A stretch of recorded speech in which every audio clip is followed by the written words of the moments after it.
I was actually quite nervous at first, but since I've been here, there are so many wonderful, beautiful people here, and I feel at home now, just like in a day and a half, being able to talk to so many and connect with so many people, and I just feel really grateful to be surrounded by all of you. This has been really wonderful.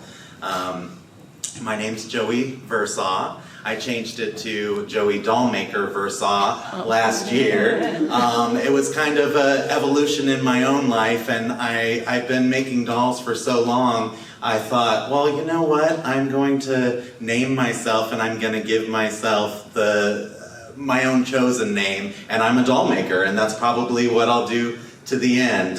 So I made that my name. I have been making dolls professionally for over 20 years. I did start in the art of sculpey when I was very young, moved into traditionally sculpting in wax, making my molds out of silicone, pouring resin in my kitchen. I soon realized that it was actually poisoning me, and that I loved dolls, but maybe not that much, you know? So a friend of mine, Ion Tallman, who is actually also a toy designer, he mentioned to me, have you heard of the art of 3D printing? It's a new thing, it's a new art, and I said, no, but I'll look into that because I can't continue doing what I'm doing in my home. And I looked into it, and it was like so foreign to me. The thought of sculpting, not really using my hands, but using a computer mouse, you know? But I thought, this is your love, this is your passion, you're gonna learn it. And I sat down in front of that computer, and for days and days, and I learned how to sculpt using the mouse pad and program, very simple, basic program. And started making my own dolls, and I lucked out with timing and was able to become the world's first 3D fashion doll sculptor. There are a couple other people that were right there at the same, around the same time, but my Flickr posts predate theirs. So it's lovely. So I thought, when Allison and Karen had said, you know, what would you like to do for your seminar? I thought to myself, well, it makes sense, the evolution of dolls, because I myself as a doll artist has kind of gone through my own evolution with dolls and doll making, from making paper dolls at 5 years old, you know, to doing what I'm doing now, creating dolls through the technology of 3D printing. So, with no further ado, we will get into the presentation. And forgive me if I mispronounce a few words. I've done some practicing, but there's some words that aren't in my normal vocabulary. So we're going to start out with paddle dolls. Ancient Egyptian paddle dolls are distinctive female figurines, predominantly found in tombs from the late 6th dynasty to the 13th dynasty, with their peak popularity during the late 11th and early 12th dynasties. Despite their modern name, these dolls were not toys in the contemporary sense. And we have an example up here of some of these paddle dolls. And they kind of resemble, to me, more like idols. They may have been used ritualistically. Archaeological evidence suggests that the dolls are the oldest toys, with wooden paddle dolls found in Egyptian tombs dating back to 2000 BC. And we are moving over to Roman Empire dolls, which I find extremely fascinating. A lot of these dolls were made of wood, and they resemble dolls that we buy and collect today. But this is also one of the most ancient forms of dolls, and I find it so amazing because when we're talking about the evolution of dolls, look at how similar we still are. I mean, I know it's the human form, but it's pretty amazing. They were already articulated at such an early time. Ancient Roman dolls, or pupas, were popular toys for young girls, crafted from a variety of materials depending on the owner's wealth, much like it is today. Over 500 objects excavated from the Roman Empire have been identified as dolls. that's really amazing. Sorry, I did that fast, but they're really beautiful. And I find it really touching because so many people talk about dolls like, oh, dolls, or you play with dolls, or, you know, really, dolls are such an integral part of humanity. They reflect us, they reflect our style, they reflect our stylization. I mean, when people hundreds of years from now look at Blythe dolls, they're gonna be like, what? You know? And it's like, yeah. But I mean, but it does. It reflects what we kind of collectively like, what we see as a community of people, what we want to aesthetically see or enjoy. And we have evolved so much because we have so many different kinds of dolls now, so many different sizes, types, joints, and I find it really inspiring. Common materials that they used were clay, wood, bone, and wax. And I really love their hairstyles too. They kind of even remind me of dolls of the 17th century. Dogu dolls, which these are very interesting, talking about Blythe and whatnot. We have so many new artists that are working on like alien type figurines or just urban vinyl toys. And we look at these ancient figures and they really do kind of still reflect what we do today. The National Museum of Japanese History estimates that the total number of dogu is approximately 15,000, while the Japan Times places the figures at approximately 18,000. Dogu were made across all of Japan except Okinawa.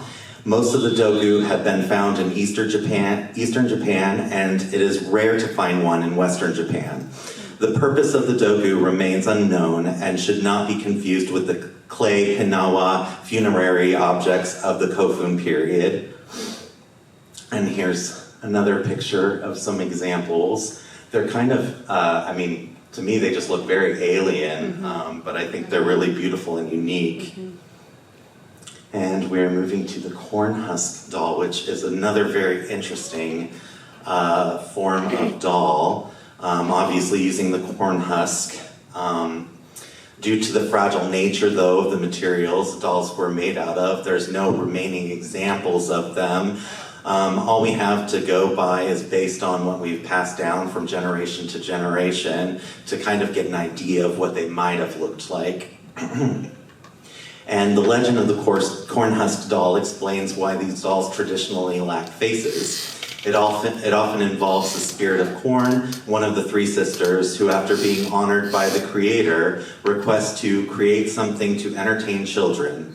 The Great Spirit also allows creation of a corn husk doll, but it is given no face. The legend conveys that the message is that outward beauty is less important than inner qualities like kindness and service to others. And there's many different story variations of the story, and one of them that kind of made me chuckle was the first corn husk doll was created with a face, but the corn husk doll found herself more beautiful than any of the other little girls that were playing with her.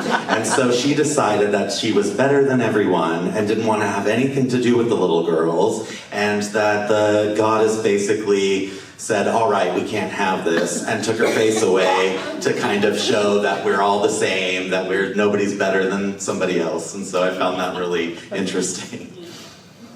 Now we're going on to clay dolls in ancient Mesopotamia. Clay dolls were indeed an integral part of the life and culture in ancient Mesopotamia, dating back as early as the Neolithic period, 7th millennium BCE. These figures, often made from readily available materials like clay, bone, alabaster, were found in various contexts, including homes, temples, and tombs. While their exact function remains debated, they likely served both as toys for children and as objects with religious or ritualistic significance. And we have here some depictions of these figures. And again, we have some really primitive jointing here. But I find it really interesting too, as we go on, speaking about humanity, how dolls are also tied greatly into spirituality. I find that really beautiful. Rag dolls. Rag dolls are one of the oldest children's toys, have a history stretching back to ancient Egypt and Roman Empire. Traditionally made from scraps of fabric, they were often handmade and given as a first toy, and the oldest known rag doll in North America dates back to around 1770. We obviously don't have remains, even though the ancient Egypts also made rag dolls. We have no remains of those, but we know through stories, and also it was, as they say, it was like normally a first toy, kind of like a, because it's soft obviously as a rag doll, but also class-wise too, the rag dolls were probably more prominent in lower classes.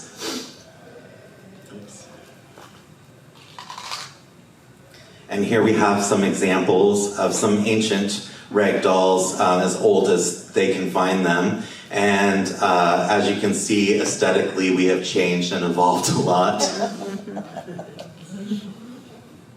And moving on to wax dolls. Wax figures were also used in ancient rituals, both for benevolent purposes like attracting love or influencing behavior, and for malevolent intentions like casting curses. Texts exist describing how to create wax figures resembling enemies to inflict harm upon them. An ancient Roman example at the British Museum even includes human hair and a papyrus scrap with a spell within a wax figure. The earliest wax dolls were likely made from a combination of wax and resin poured into molds to improve stability. Beeswax and animal fats were commonly used before the advent of paraffin after 1830. Later techniques involved wax-covered materials like composition and papier-mâché.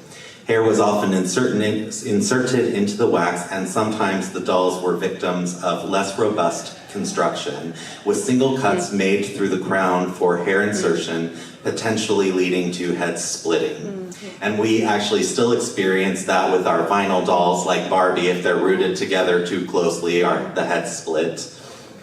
And here's some examples of some wax dolls, and this little girl in white was just too cute to resist putting in the lineup. Hinamatsuri dolls. The dolls represent the imperial court of the Heian, here's one of those words, Heian period, 794 to 1185 CE, showcasing the emperor, empress, and their attendants in elaborate traditional court attire.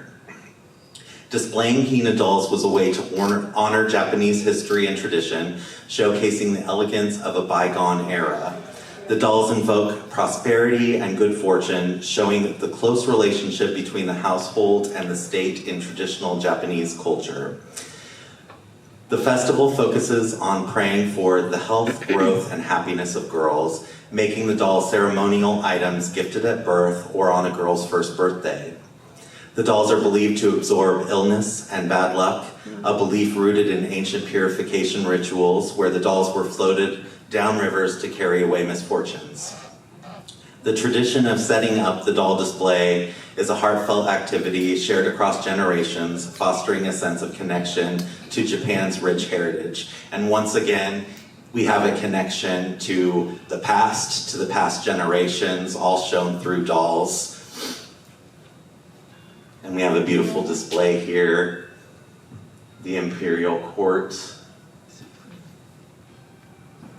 And another example. And I, even as a child, always found these dolls really fascinating. They're really beautiful. And a lot of them even have little inset glass eyes. Medieval dolls. While the delicate nature of medieval dolls makes their survival rare, archaeological evidence and historical records confirm their existence. Clay and metal figurines potentially used as dolls have been found in various sites. Fragments of dolls have also been unearthed in places like Nuremberg, dated back to the 14th century. Dolls are sometimes depicted with children in medieval artwork, providing visual confirmation of their use. Literary works and household inventories sometimes mention dolls, offering additional evidence. A broader range of medieval toys have been found, including miniature versions of household objects, weapons, and musical instruments, suggesting a rich culture of play that likely included dolls. And here I have two representations of kind of like, it looks like wooden figurines that have been found, and an up-close picture of a painting of a little girl holding her doll. And here's the bigger version of the painting, the three sisters, which I love. And the youngest one is the one clutching her doll. And we have another painting, the girl and her doll. And this is what I found really fascinating. Bruegel's children's games. This painting depicts what playthings children used at the time. And one of the things was stirring poop with a stick. And I just love how there's something humble about that, just because it's like, hey, this happened, you know, we're gonna depict it in the picture. But off we have, you know, we have anarchy going on outside, but inside one of the buildings in the very corner, two little girls are safely playing with their dolls, staying away from the craziness happening outside. Puppets. The oldest known puppets or dolls are set articulated figurines carved from mammoth ivory discovered in the Czech Republic, dating back approximately 28,000 years. One notable example of a 20-centimeter tall male figure is thought to be a representation of a Paleolithic shaman, according to Guinness Book of World Records. These figures found in a burial site near Brno are considered to be the oldest examples of articulated puppets. And I have a bigger picture here. They even have what looks like a jointed head that looks like string might have pulled it so it could turn left or right. And another example of, I think as a child I've seen toys like this with like monkeys or whatnot that can dance with the pull strings. But I've always been really fascinated by puppetry and marionettes, probably because of my love for the sound of music. 16th and 17th century wooden dolls. In the 16th century Europe, wooden dolls were a significant part of children's play and even served as fashion displays. Germany, particularly Nuremberg, was a leading manufacturer of wooden dolls during the period, alongside production in France and other regions. Wood as a primary material, often combined with other materials like gesso and paint to create smooth decorated surface. Some examples feature articulated limbs, reflecting a degree of sophistication in their craftsmanship. Simple, inexpensive wooden dolls, particularly peg wooden dolls from Germany and the Netherlands, were popular playthings for children from various social classes. More elaborate wooden dolls, dressed in miniature version of the latest fashions, were used as means of displaying and disseminating new styles, especially among the upper classes. And I love these. I think these are so fascinating and so beautiful. You can see how much craftsmanship went into these, into the clothing, even into the faces, and the hats are just fantastic.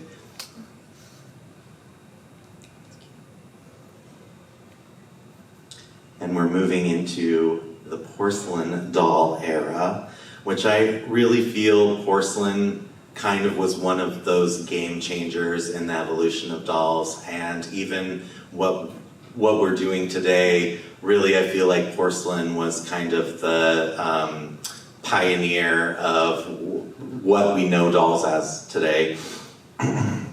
Porcelain dolls rose to prominence in the 1800s, with Germany and France leading in the initial production. Initially made from a glazed porcelain material known as china, these dolls depicted fashionable women of the era, complete with elaborate hairstyles and intricate painted features. Hair was often molded as part of the china head, according to Grash Fine Art Restoration. Feet were also made from china and painted with details like stockings or boots. And we have an example here of these lovely girls and a popular woman of the time, Jenny Lind. A lot of the hairstyles that they did at the time reflected her. and quickly moving into bisque dolls. Around 1850, the demand for more realistic dolls led to the development of bisque porcelain, an unglazed material that offered a matte skin-like finish. These bisque dolls ushered in the bébé era, characterized by their lifelike, childlike faces. Prominent French manufacturers like Gemot, Bru, Steiner set high standards for craftsmanship during the period. German manufacturers such as Armand Marseille and Simon and Helbig also became significant players producing bisque heads that gained worldwide popularity. And here we have an example. Celluloid dolls. I have actually a little funny story, a real quick one I wanted to say about celluloid dolls. When I first started collecting dolls and I started going to little antique stores and whatnot, I found this fabulous carnival doll, a little celluloid doll, and she was kind of like a Betty Boop, and she had feathers glued all over like a little showgirl. Had her in the car, we were doing some shopping, driving around. We came back to the car, there were feathers, and there was no doll. Which is the same reason that celluloid quickly became unpopular in fashion. They actually had men's collars made of celluloid, but a little too close to the fire heat, it literally just disappeared, it just explodes. Wow.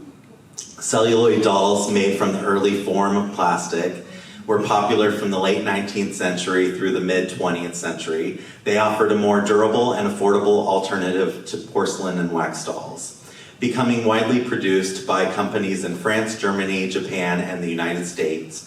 While celluloid dolls were eventually replaced by newer plastics, they remain collectible items, valued for their historical significance and unique characteristics. And I'm actually surprised that there's so many celluloid dolls that are still in existence. And here we have a good representation. And I feel like QB was a very prominent display for celluloid, and very cute. Composition dolls, which are actually one of my favorite materials. I just feel there's something really beautiful about composition dolls that feels, I can feel a real connection to composition dolls that I don't feel with a lot of other dolls. Composition dolls produced from the late 1800s to the 1950s represent a significant period in doll making history, especially in the United States.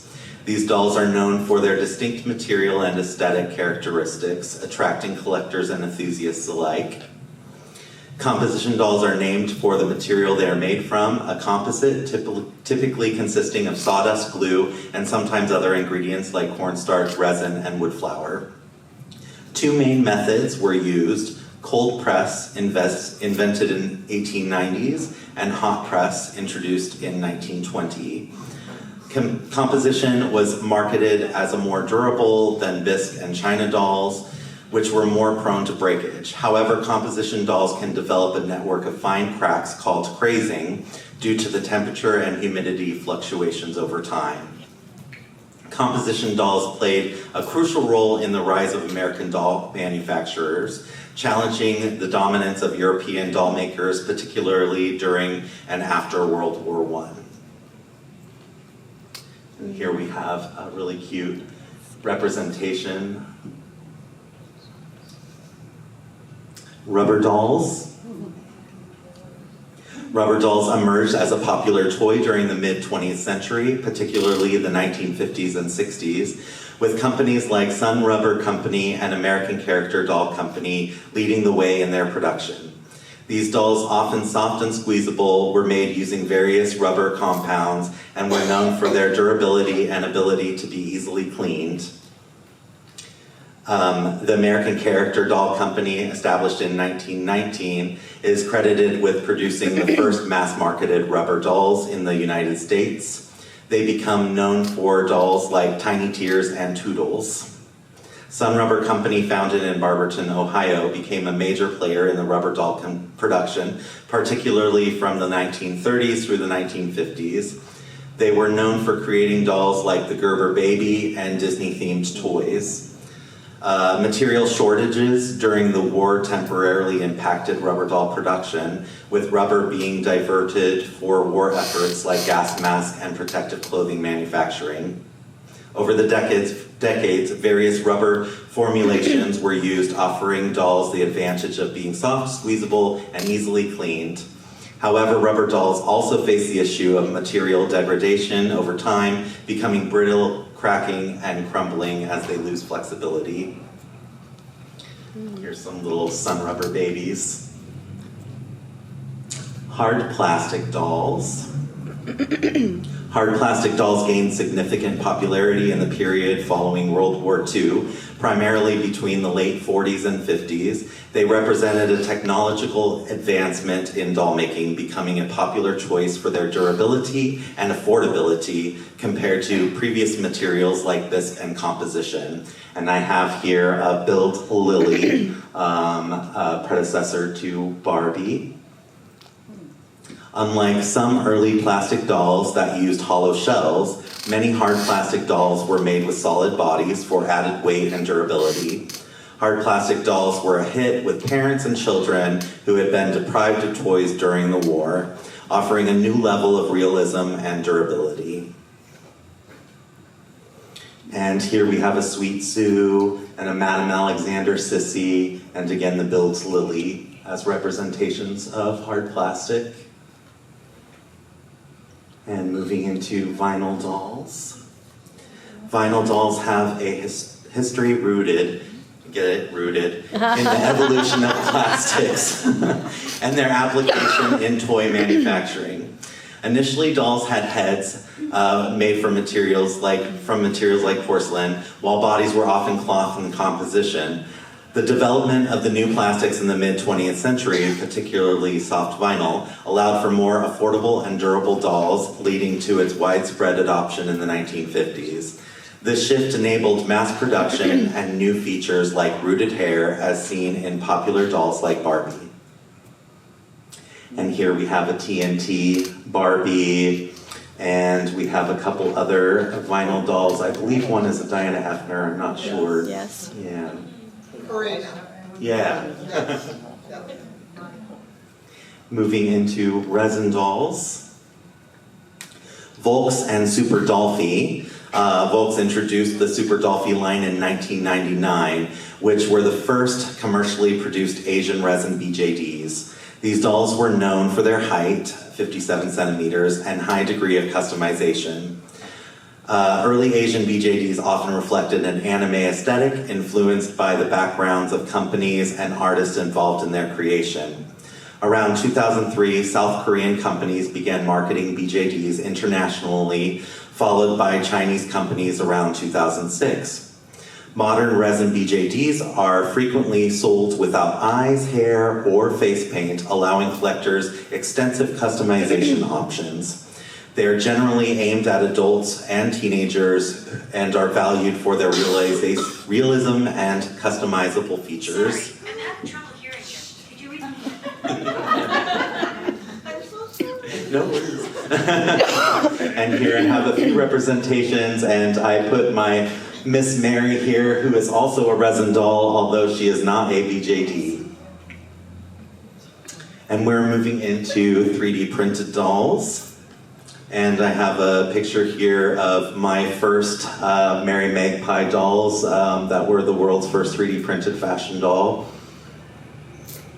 The use of 3D printing in doll making, particularly for custom and ball-jointed dolls, has grown in popularity within the maker community.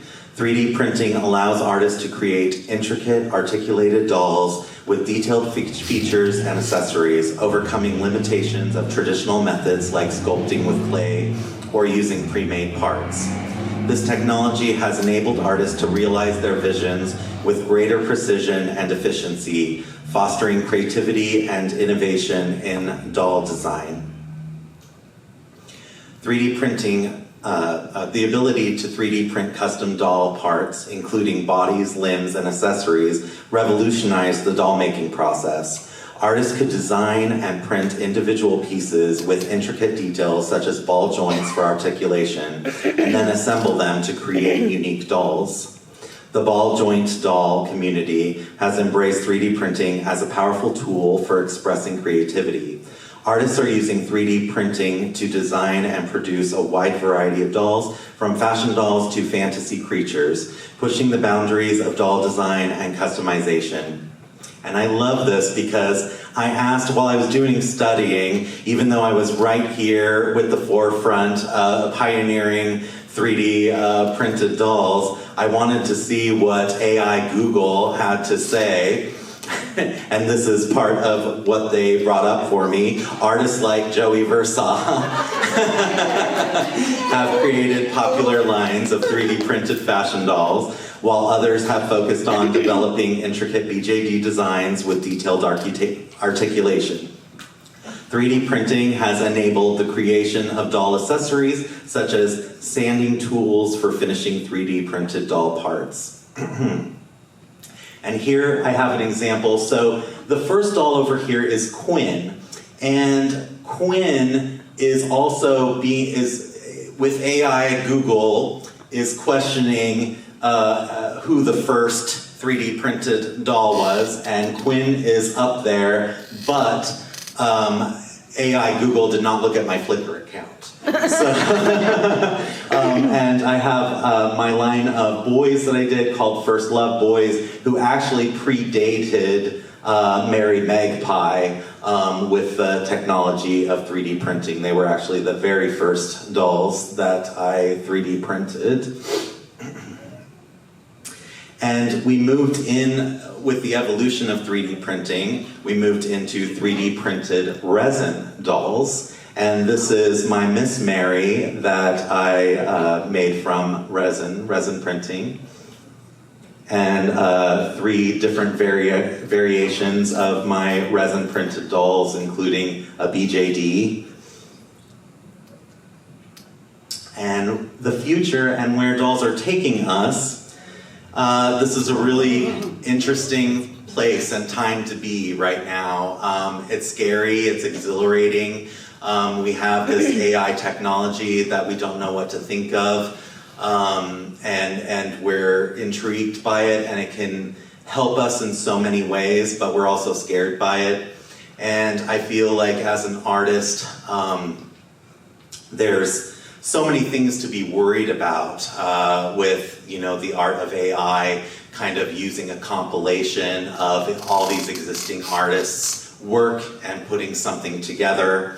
And I asked AI to create depictions of the future of basically bringing 3D printing and AI technology together, where we look at a future where a little girl can, in her home, go to her father's 3D printer and say, I want a 8-inch Madame Alexander, but I want her to kind of look like Raggedy Ann, but maybe have a little influence of, let's say, Robert Tonner, go, and we're getting there. I mean, we're pretty much there, and it is quite scary, but my thoughts on the situation, sorry, I've got to find this thing really quick.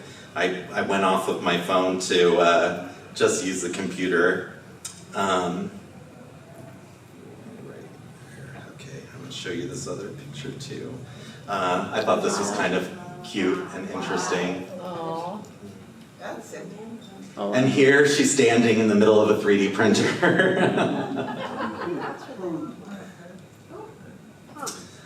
So in conclusion, even though AI may take over many art forms, including dolls, it will never replace the human element that we respond to in a doll. When we look at a doll that comes from the human heart, for instance, the MDCC's own Connie Lowe, no AI representation can replace what she and many other artists do. So my hopes are that even though AI may challenge many industries, it will not win for the true doll enthusiasts. And I want to thank you guys for all of your kindness. I want to thank the MDCC for all of their kindness. Allison and Karen, thank you so much. I'm really grateful to be here and to meet all of you wonderful people. Thank you. hand touched, handmade completely by me. So even though they're identical in concept, none of them are identical since they are all hand painted. So they all have their own personalities. And please open them and enjoy them. All right, so Midnight in Wonderland Alice. Oh, wow. You hold that one. Look at her. Look, she is amazing. Her outfit is so cute. Her face is so beautiful. Let me pull her out of here. There are really some beautiful details in this doll, so let me show you guys. Okay. Alright. I'm dropping stuff. So, I don't have her wig on yet, but I just want to show you her face is gorgeous. I love the high cheekbones, and she smells like new dolls, like a new doll. And look at the waistband here is like the measuring tape, and then you've got this like the deck of cards thing. Oh, this is like a velour trim ribbon, and we've got this sheer. Oh, she's so gorgeous. So she's super gorgeous. Let's see. And here's her wig. Look at this. Check that out. Check that out. She is beautiful. Beautiful. Oh, she's got two wigs. So we got a black wig, and then we've got a blonde wig as well. Ooh, I don't know which one I like better. And the wigs have like a decor on them. Look at that. I think I may be the blonde. Because I like the red trim that pops with the red and the red lips. But you can see it's 3D printed, but it's so cool, like the way that it works. And then we've got some other little accessories here. This is like a little, I think this is like a little rosette. She can hold in her hand. It comes with some putty. Oh, her shoes. Let's put her shoes on, shall we? She's got little shoes. That might be a garter. She's got like, I think, a little garter in her. Right. Look at her. The nice thing about 3D printed shoes too is they fit like a glove. Check that out. And then she's also got, her hands are painted blue. Check that out. Blue. And then we've got, I think this is a garter belt. I'm going to open this up and show it to you guys. Or it might be a choker. Oh, this might be a choker. But look, it's got, oh, it's got like a little, it's got the same thing on the front. Is this a choker or a garter? I'm not sure. I'm going to, so you could do it either way actually. So as a choker, I think it looks fine. And then you could do it as a garter as well, either way. So it's like a, whatever you want to do with it as an accessory. But she is stunning. I'm so pleased with her. I'm so excited to have her. A big thank you to Joey for creating her for us. She's so cool. I hope you guys enjoyed. I hope you enjoyed his presentation. It was great. We'll see you guys in the next one. Bye-bye. I want to say a huge thank you to my patrons from Patreon: Lindsay S., Leah W., Doreen Z., Janice H., Mercedes W., Bear Sunflower, Shorna R., Stephanie W., Shalane C., Louisa's Knickknacks, Marty G., Lynn P., Cindy L., Sabrina A., Kitten Cat, Diane B., and Debbie N. Thank you so much for your support. Your support helps me continue bringing you great dolly content. For more information on how you can become a supporter of this channel, please see the description in the video below. Thank you.